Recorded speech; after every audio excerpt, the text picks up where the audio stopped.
Right now, and it's weird being a Thursday meet. We don't have a lot of weekday meets, but I think it's good for the kids to be able to go down and race on a Thursday and turn around and have to come back and race here Friday. It'll prepare them for conference a little bit, and then the Missouri Invite, which is also a Thursday, Friday, Saturday meet. So we're looking forward to meet with Air Force. It's been a great rivalry. It's been a friendly rivalry. Both their coaches are Wyoming alums. Rob and Anthony Betcher. Casey went to Alabama. But we're excited about racing them. It's been great meets. Have been super close over the last couple of years. I know the guys want the helmet back. I know the girls haven't lost in a long time to the Air Force Academy, but they're much improved. Genevieve swimming great. He was conference champion in the mile and the 500, and they got a great freshman class and showing some solid improvement. For the divers especially, this week we've been working on making improvements to our dives. We're kind of trying to be more consistent and really make changes that'll affect us later on in the season in a more beneficial way during competition. And I think we've all been trying to become more consistent, along with having better dives more often than not. And then the struggles for having 2 back-to-back meets. I would say a lot of it is just being able to turn around and come back on Friday with the same energy that we're going to go in on Thursday. But I'm not sure that it's going to be that much of a struggle, because this past week we've all been putting in a lot of really hard work, and I think that in meet situations we can see that when it starts to pay off.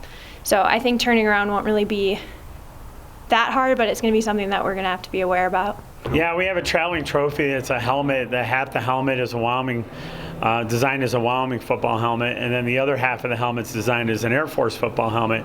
And then every time we've won the meet, we put a sticker on it. And honestly, we won like 9 or 10 years in a row, and then 2 years ago we lost it for the first time, pretty much by about 3/100ths of a second. It came down to in one of the relays.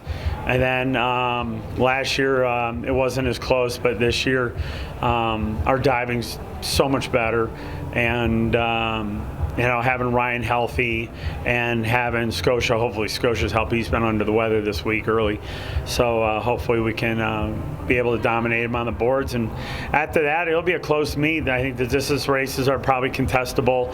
We're going to have a tough time, I think, maybe in the 50 and the 100 and freestyle, but in the 100s and 200s of strokes and the 200 IM, which we went 1, 2, 3 in last year, I think we got a good chance to knock out their guys. I think for us specifically, we go into every meet just trying our hardest and doing the best that we can. So last year, it wasn't necessarily about beating them. It was about being the best that we can be. And then that got us a win for it. And I think this year, if we go in with the same mentality, which we have been going into dual meets with, I think we'll come out victorious on both ends, just because the hard work that we've been putting in can't be for nothing. So I think it'll pay off. We have to continue with a long-term mindset, being ready for conference and being our best at Missouri and Colorado Mesa when we swim that invite there. And, so there's always that mindset, but at the same time with the mindset that, we want to go out and win these meets and be sharp on Thursday and Friday and swim well.